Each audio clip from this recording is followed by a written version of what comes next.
Good morning. My name is Ashley, and today we will be talking about adolescent bereavement, more specifically, what happens to a young person's development when a parent dies.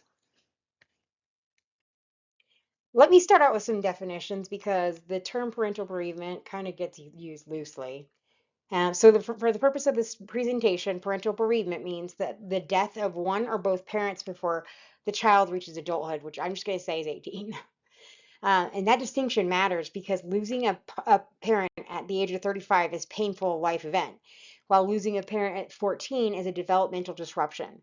And it interrupts work the young person is actively in the middle of doing. So the scope is research indicates that approximately 3 to 5% of children in the United States will lose a parent before age 18.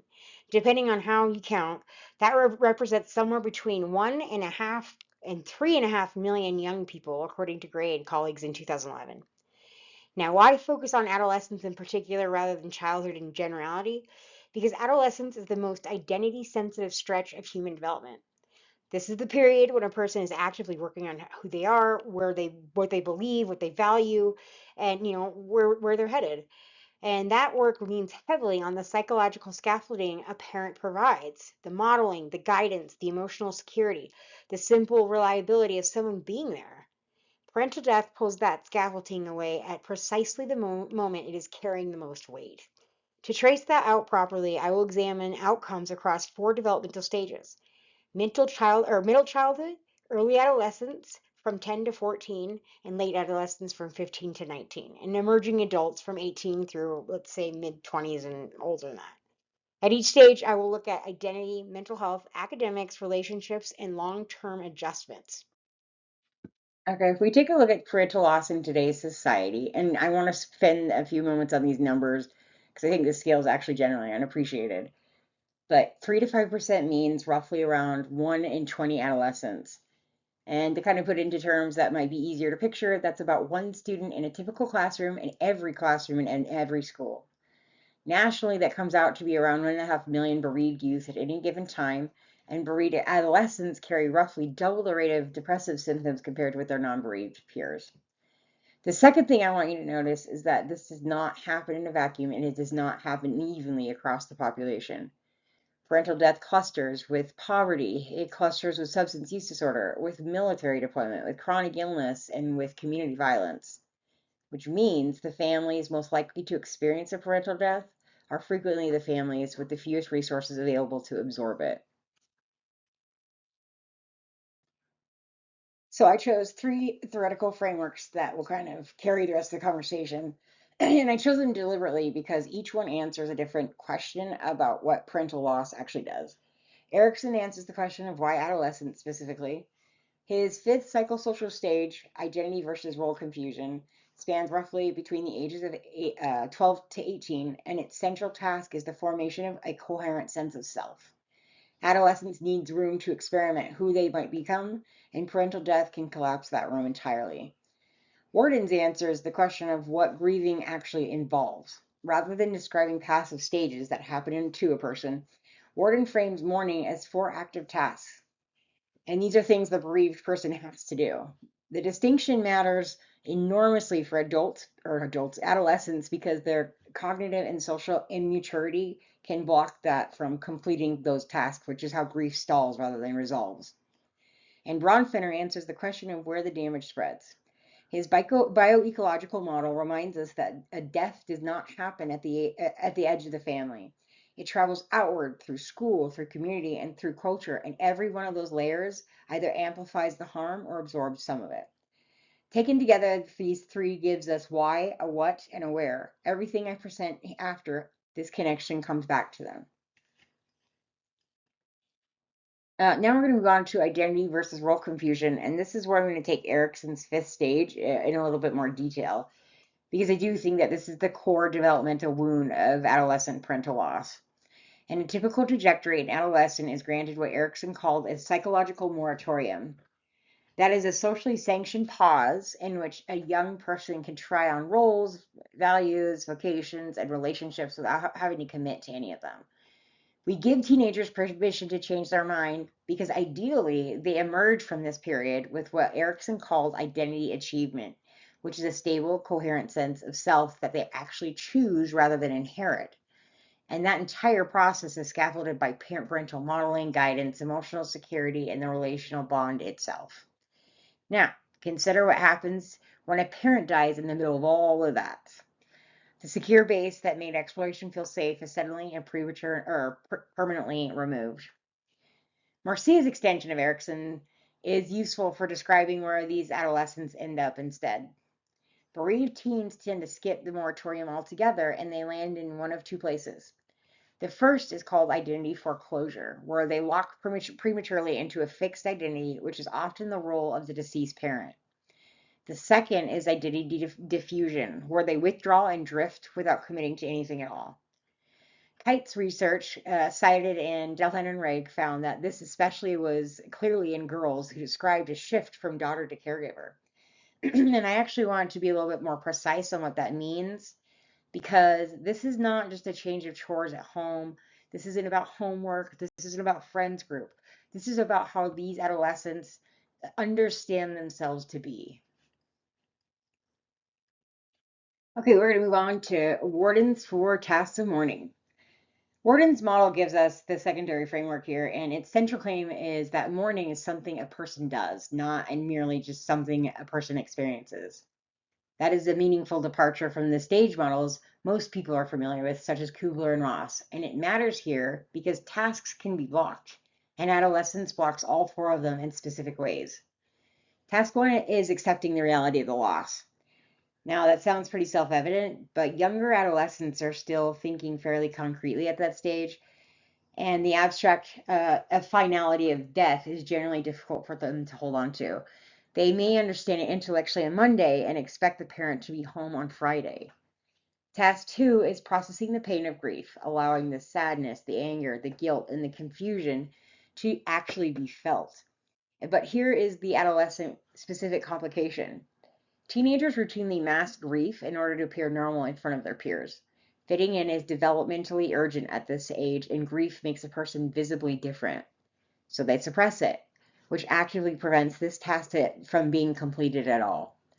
Task 3 is adjusting to a world without the deceased. New roles, new routines, new responsibilities. For a bereaved adolescent, these usually arrive years earlier than they otherwise would have, and they arrive at the direct expense of a young person's own developmental work. Task 4 is finding an enduring connection. Not letting go of the parent, but carrying the relationship forward internally while they still reinvesting and living. Worden considers this the marker of a healthy long-term adjustment. We're going to move on to how loss ripples across the ecological system. Bronfenbrenner's biological model is the third framework I chose, and I chose it because it explains why 2 adolescents can experience the same loss but end up on completely different trajectories. The microsystem is the family, and this is the layer that matters the most. The surviving parent's mental health, whether daily routines hold together, whether the household stays financially stable, and how siblings respond all shape this outcome. The mesosystem is the connection between home and school. After a death, attendance slips, nobody is monitoring homework, and the communication between teachers and parents goes quiet exactly at the moment it is needed the most. The exosystem is the surrounding community, whether grief support groups exist, whether the school has a counselor, whether there's accessible mental health care. The macro system is culture, norms about expressing grief, stigma around visible mourning, and the strength of economic safety nets determine whether an adolescent is even permitted to grieve openly. And the chronal system itself is the age at which the loss occurred and how long ago it happened. Watson and Hayward emphasize that timing moderates nearly every long-term outcome. So the point of all this is simple. No bereaved adolescent grieves in a vacuum. And now we're going to move on to the 3 phases of adolescent development and parental loss.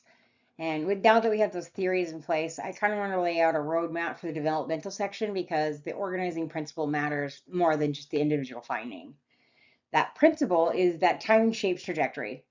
The same event, a parent dying, produces meaningfully different damage depending on when in development it lands. It is not simply that younger children are more or less affected, it's the nature of the disruption and that changes with the developmental tasks that were already underway at the time. So I will begin before adolescence and middle childhood because that establishes the baseline for everything after it. And then I will move through the 3 adolescent phases. Phase 1 is early adolescence, roughly between 10 to 14. And the markers there are concrete thinking, role reversal within the family, grief expressed through the body rather than through language, and destabilized attachment. Phase 2 is late adolescence, which is 15 to 19. Here we see identity foreclosure, measurable academic decline, elevated substance use risk, and withdrawal from peers. Stage 3 is emerging adulthood, 18 to 25 and beyond. This phase brings delayed romantic relationship and persistent socioeconomic disadvantage, but also, and I don't want to skip this, genuine resilience and documented post-traumatic growth. Male having colleagues make the case directly. Age at bereavement shapes the nature, the severity, and the duration of the disruption. So we're going to begin with the adolescent developmental stages with middle childhood, which is ages between 6 and 10. I chose to begin here because by this age, the disruption already has a running start.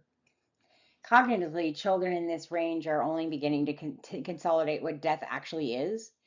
They're working out that it's permanent, that it's universal and happens to everybody, and that the body genuinely just stops functioning. And critically, they listen, literally. The euphemisms we reach for as adults, like passed away, we lost him, he's sleeping, create real confusion rather than comfort. Worden is very direct about this. He said concrete, plain language is the kinder choice with children at this age, even though it feels harsher to say. Grief at this stage surfaces in behavior rather than in words. What adults see is separation anxiety, sleep disturbances, clinginess and headaches and stomach aches with no medical cause, and regression to behaviors the child had already outgrown. These children are not refusing to talk about it, they simply do not yet have the vocabulary to name what is happening inside of them. In Bowlby's terms, the attachment system at this age is entirely caregiver dependent. The parent is not one source of security among many, the parent is the secure base. This is precisely why the surviving parent's functioning becomes the strongest single predictor of how the child goes from there. The next phase is early adolescence, which is between the ages of 10 to 14.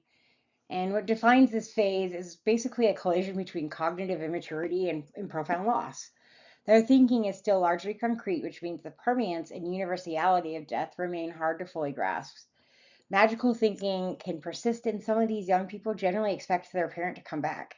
The appropriate response to this is patient, repeated psychoeducation rather than correction, because they're not being irrational here, they're being 10.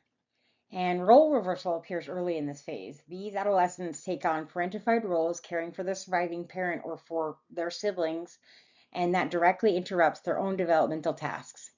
Kate found that this is especially pronounced in daughters who lost a mother. The family often experiences this as the child being mature and helpful, which is exactly why it goes unaddressed for so long. Grief also becomes physical at this age. You've got stomach aches, headaches, separation anxiety, school refusal, and regression to earlier behaviors, which are all common. The body carries what the mind cannot yet put into words. And underneath all that is Bowlby's attachment system that has been activated. Early adolescents still depend heavily on parents as the secure base, and the sudden removal of that base destabilizes their core capacity for emotional regulation, which could show up as chronic hyperarousal or disassociation. Let's take a look how early loss shapes the self. Now, identity formation has barely begun at this stage, which means the loss removes the primary model for who this young person is becoming. That is, the self is left without a foundational mirror. Academic disruption starts almost immediately. Berg and colleagues documented concentration failures, absenteeism, and teacher-reported behavioral problems within months of the death. Socially, these adolescents describe profound isolation because peers cannot relate, so they feel different and stigmatized, cut off from ordinary adolescent life at the exact age when fitting in matters enormously. But the finding I'd underline is the surviving parent's mental health is the #1 predictor of outcomes. Melham found that parental depression roughly doubles the risk of a psychiatric disorder in the child. Now we'll take a look at late adolescence, which is the phase between ages 15 to 19. And this is where the identity crisis is most acute. Formal operational thinking has arrived by this stage, which means that these adolescents can now fully grasp and confront what death means. the abstraction of it, the permanence, the implication for their own mortality. The crisis is sharper here precisely because they finally understand what has happened to them. Comprehension is not comfort, though. On identity, this is Erikson and Marcia's in practice. Bereaved teens skip the moratorium and either foreclose, taking on the deceased parental role and responsibility as a permanent identity, or they diffuse, withdrawing and drifting without committing to anything. On academics, Berg and colleagues found bereaved adolescents withdrawing from school earlier and reporting significantly lower educational aspirations. By wave 3 of the AdHealth data, they had completed a full year less education than the non-bereaved peers. 1 year of education attributed to the loss. On risk behavior, Gray and colleagues found an odds ratio of 1.79 for substance use with a confidence interval of 1.36 to 2.36, along with an odds ratio of 1.35 for behavioral disengagement and higher rates of sexual behavior. And socially, these adolescents report feeling isolated from peers, their primary social world, while family cohesion drops at the same time because the surviving parent is coping with their own grief. Both support systems weaken simultaneously here. Now let's go over the research findings, and I put the data side by side because I want you to see these four figures together, a pattern emergence that I think is kind of easy to miss. So substance use risk carries an odds ratio of 1.79 compared with non-bereaved peers. Depressive symptoms run roughly double, and Gray found that showing up within 2 weeks, 2 months of the death. Educational attainment falls by about 1 full year by emerging adulthood. And Hochschlingus and Smith found that parental death before age 19 is associated with significantly elevated suicide risk in adulthood, with the effect especially pronounced for females. Here's what I want you to notice. These four findings describe two distinct kinds of harm running on two very different clocks. The first is acute, it's psychiatric, it appears within weeks, and it's highly visible. Depression, substance use, and crisis, that is the harm we recognize as grief. The second is structural. It is the educational, economic, and relational. It unfolds across decades and is almost invisible in the moment. Nobody sees a year of lost education happening. And our support systems are built almost entirely for the first kind. We offer counseling in the weeks after death and that we close the file. The harm is still accumulating 10 years later and nobody is watching. So phase 3 is emerging adulthood, which are ages between 18 through mid-20s and beyond. And this is where the story gets generally more complicated because it contains real recovery and real damage at the same time. So let's start with recovery because it's significant here. Milham and colleagues found that bereaved youth showed psychiatric improvements approximating community controls by about 62 months post-loss, which is roughly around 5 years. And the most acute symptoms, depression, suicidality, conduct problems, moderate through natural resilient process. This is a measurable, meaningful recovery, and it deserves to be stated plainly. But recovery and opportunity diverge, and that is the central point of this slide. The AdHealth data shows more bereaved young adults living in homeless shelters, being evicted, having their utilities shut off, and being denied credit. And crucially, that held even after controlling for race and social class, which means this disadvantage is attributed to the loss itself rather than to who these families already were before the death. Relationally, bereaved women were significantly less likely to have married by their late 20s and 30s, while bereaved men were more likely to be living alone. The isolation pattern extends across both genders but expresses itself differently. So the psychiatric symptom resolve while the maternal and relational disadvantages persist. Feeling better and doing better are not the same outcome. I want to stay in the emerging adulthood development stage for a moment longer and look at specifically relationships, identity, and the long tail of physical health. Peer attachment deficits were still measurable at 62, month 62, and Milham's data, significantly lower attachment scores than non-bereaved controls 5 years after the death. And romantic commitment is often delayed, which researchers link either to a fear of experiencing another loss or the insecure attachment patterns that form at the time of the death. Identity work does not finish here either. Many bereaved young adults describe continuing to reorganize what the parent's death means within their own life story. well into their 20s and 30s. The narrative keeps getting rewritten as they reach milestones the parent will not see. Humlius and Smith also found elevated cardiovascular disease risk in adulthood following early parental death, which suggests that stress of the loss leaves a physiological legacy carried in the body, not in the mind. And alongside of all that, I don't want to skip the growth because it is well documented. Bereaved young adults reported increased compassion, maturity beyond their peers, and stronger sense of purpose and spirituality growth. A striking number are drawn into helping professionals, counseling, social work, and nursing, specifically because of what they went through. They carry both wounds and wisdom, and the honest account of the literature has that to include both. So let's explore the critical moderating variables of the sex of the deceased parent.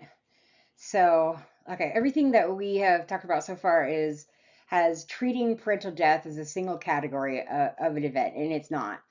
Outcomes differ substantially depending on whether the adolescent loses a mother or a father, and those effects are shaped further by the sex of the child.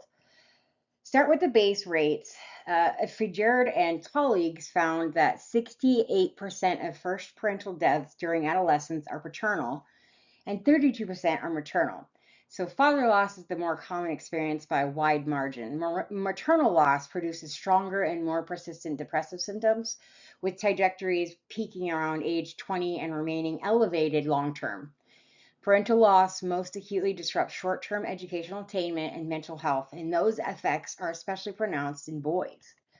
Same-sex parents' loss is uniquely destabilizing because the adolescent loses their primary gender role model at the most identity-sensitive point in their development. That is Erikson's fifth stage again, but with the specific model for who this young person was becoming removed from the picture. And then there is the outlier.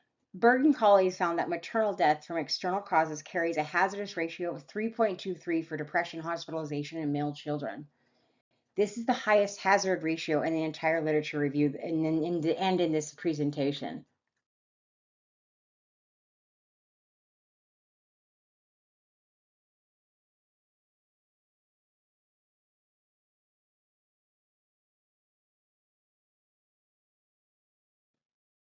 So we're going to look at how parent sex shapes grief outcomes. And this slide breaks down the interaction into the four cells.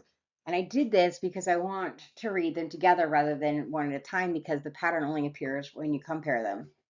So boys who lose a father show significant drops in short-term educational attainment, higher long-term risk of criminal behavior, and reduced adult income, and the loss of a primary role model that Erikson details in stage 5 identity work. Boys who lose a mother show acute mental health disorientation in the immediate aftermath. And this is the group carrying the hazard ratio of 3.23 when the death involved external causes. Note that the explanation researchers offer for this is the surviving father is often less emotionally equipped to compensate, which amplifies the child's vulnerability rather than buffering it. Girls who lose a father show significantly reduced high school completion and elevated risks of teen pregnancy, which researchers interpret as early partner seeking, filling a parental attachment void. Girls who lose a mother show the most prevalent role reversal in household caregiving and the most persistent depressive trajectory of any group on this slide. And here's the research. And here the research is explicit that closeness with the surviving father is the critical protective buffer. Now, read the last two rows together because something jumped out at me. In both of the high-risk cells, the outcome hinges on the father. When he can show up, the child is buffered. When he cannot, the child carries it alone. Which raises the obvious question, what condition is he actually in? That is the next slide, and it is the one I most want you to remember actually in this presentation. Now we're going to examine the double burden, and this finding is what reframed the entire topic for me. When a mother dies, there is a second bereavement hidden inside the first one, and almost nobody names it. The father now has to grieve his wife and parent his children simultaneously, usually without the emotional resources to do either one well.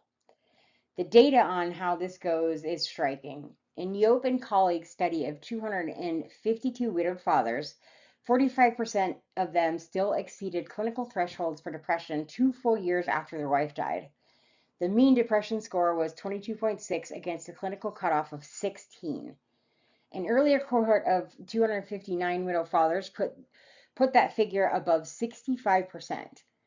So these are not just men in acute crisis in the first week. These are men who have quietly stayed in it for years.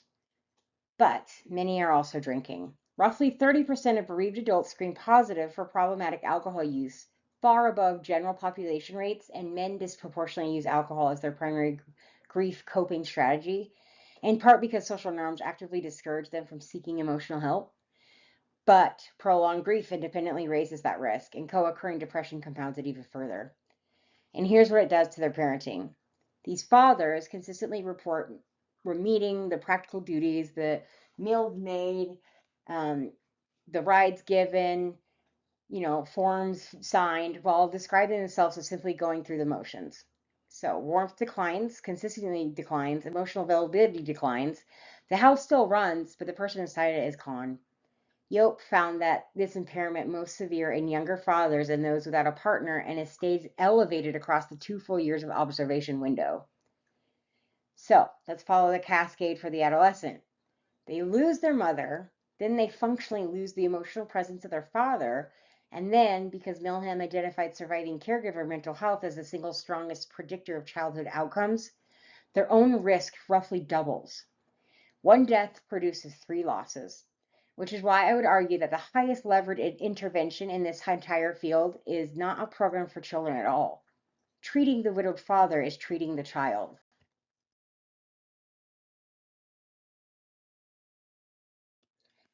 Now we're going to take a look at the resilience and protective factors. But before I move on to implications, I want to be clear that none of this is deterministic. Trajectory is not destiny, and the research is quite specific about what moves the outcome in each direction. On the risk side, the strongest single predictor of poor childhood outcomes is a surviving parent with depression or mental health issues, which in Milham's finding and the thread running through this entire presentation, sudden or traumatic death raises symptom severity and self-blame. Low economic status, socioeconomic status, both increases exposure and reduces access to support. Social isolation and stigma around visible grief make it harder to complete Worden's second task. And the absence of school-based counseling removes one system that sees the child every day. Parental suicide sits in its own category, carrying heightened self-blame, anger, and a sense of betrayal. Now, on the protective side, the picture essentially mirrors it. A warm, stable, surviving parent reduces expressive suppression and prolonged grief. Strong peer and family networks are what bereaved adolescents themselves name as their single most important buffer. School engagement helps in a way that surprised me. One participant in Delhan and Rigg described working hard and being distracted by friends at the same time that helped them feel normal again. Access to grief-informed school nurses, counselors, and therapists matters, as Watson and Hayward argue. And meaning making, whether through religious frameworks, journaling, or simply telling the story, supports post-traumatic growth. Notice that the top item on both lists is the surviving parent. This is not a coincidence. It is the single most modifiable factor we have. All right, let's move on to implications. And what do we actually do with all of this? First, screen early and screen often. Gray's data supports assessing bereaved adolescents for depression, substance use, and identity disruption within weeks of the death, not months. The 2-month depression finding tells us that window opens immediately.